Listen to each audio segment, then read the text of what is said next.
दोस्तों नमस्कार, स्वागत है आपका आपके अपने चैनल शिक्षा नीति पे। दोस्तों, बिहार तकनीकी सेवा आयोग, आप लोग जानते हैं कि बीटीएससी जेई की बहाली पुरानी वाली थी 01 में 2019, वो कंप्लीट हो चुकी है और नई बहाली का वेट किया जा रहा है। ऐसे में जो बहाली की बात की जा रही है, जल संसाधन विभाग में जो जल संसाधन मंत्री हैं विजय कुमार चौधरी, उन्होंने इसके बारे में जानकारी दी और बताया कि सिर्फ 558 पदों पर जल संसाधन विभाग में जेई की बहाली आएगी।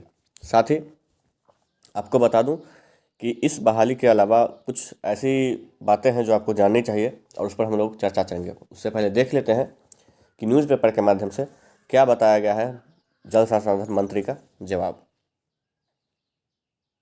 दोस्तों, ये खबर इसलिए महत्वपूर्ण हो जाती है क्योंकि आप लोग जानते हैं कि जो बिहार में जूनियर इंजीनियर की बहाली होती है उसके लिए नोडल डिपार्टमेंट जो है वो जल संसाधन विभाग ही होती है। ऐसे में ये भी नहीं कहा जा सकता कि ये क्या टोटल पद हैं या फिर ये सिर्फ जल संसाधन विभाग के हैं।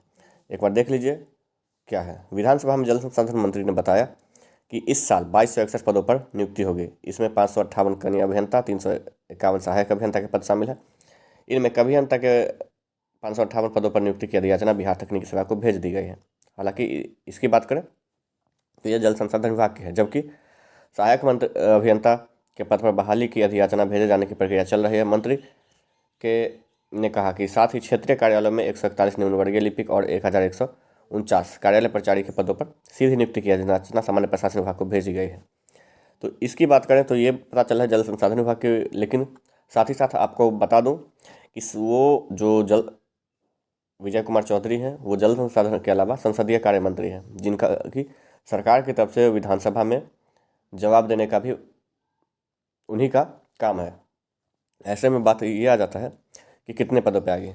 तो ये जो है 558 पद, ये सिर्फ एक विभाग की है और ये विभागीय बहाली नहीं, जो बीटीएससी बहाली लगी वो गवर्नमेंट की बहाली लगी, मतलब पूरे सरकार की। उसमें से जितने भी जेई के बहालियाँ हो सकती है उन सभी पर जल संसाधन विभाग भर्ती लेगी, सॉरी बीटीएससी भर्ती लेगी। ऐसे में सवाल ये आ जाता है कि क्या जल संसाधन विभाग ने जो 558 पदों की अधियाचना भेजी है वही, या फिर और विभागों की भी अधियाचना जल्द ही आएगी। तो इसका अभी वेट करना पड़ेगा, क्योंकि इस मंथ में अगर बात करें, मार्च में तो बहाली नहीं आने जा रही है, अप्रैल में भी कम उम्मीद है, मई तक बहाली की उम्मीद है। हालांकि जल संसाधन मंत्री ने जो है ये भी बता दिया है कि वो चुनाव से पहले ये बहालियाँ पूरी कर ली जाएगी, जैसा कि संभावना बहुत कम लगता है हालांकि। लेकिन इन सभी के बीच अगर बात करें तो 558 पद इन सिर्फ एक विभाग में है, तो कहीं ना कहीं 2 से 2,500 पद की बात संभावना आ सकती है अगर सभी विभागों को मिलाया जाए। हालांकि विभागों में ये भी देखा जा रहा है कि एक डिपार्टमेंट दूसरे डिपार्टमेंट को अपना जेई ट्रांसफ़र करके भी काम करवा रहे हैं। ऐसे में ये भी संभावना कम है कि बहाली आएगी ही, लेकिन इसके लिए भी सरकार पे जोर बनाना होगा।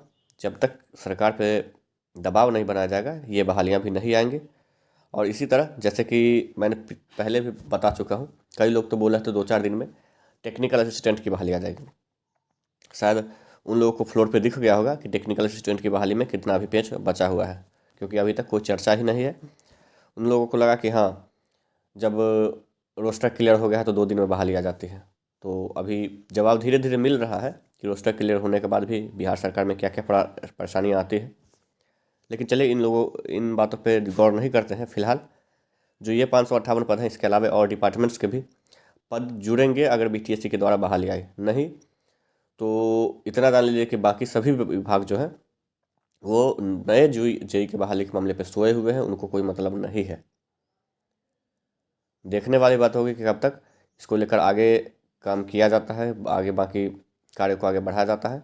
लेकिन फिलहाल जो है ये 558 पद की विधानसभा में स्वीकृति, मतलब जवाब के दौरान, प्रश्नकाल के दौरान जवाब दे दिया गया है कि 558 पदों पे आएगी। तो हो सके तो अगर आप लोग तैयारी करना चाहते हैं तो तैयारी करें। इसके बीच जो अभी अनएम्प्लॉयड हैं उनसे मैं रिक्वेस्ट करता हूँ और बताना भी चाहता हूँ कि आप लोग जो वेटिंग लिस्ट है डीएलआरएस का, उस वेटिंग लिस्ट को लेकर सबसे पहले ले लें, ताकि एक हाथ में हो तो दूसरे के लिए फाइट किया जा सके, ठीक है। लेकिन अगर ये भी छोड़ देते हैं और टेक्निकल असिस्टेंट का तो अभी उम्मीद भी आप लोग ना रखें। तो 3-4 बहालियाँ आपके पास, 3-4 रिजल्ट आपके पास हैं। इन रिजल्ट्स में अगर आपका सही होता है तो ठीक है, नहीं तो आजीवन अनएम्प्लॉयड रहने की एक आदत बना लीजिए, क्योंकि यही 1-2 बहाली हैं जो कि इस बार आने वाले हैं। और उसके बाद याद रखिए कि 2026 के बाद न जेई की, चुनाव के बाद 2026 में इसी चुनाव के बाद न तो जेई की, न टेक्निकल असिस्टेंट की और न ही एसएसए की कोई बहाली की उम्मीद रखें। धन्यवाद।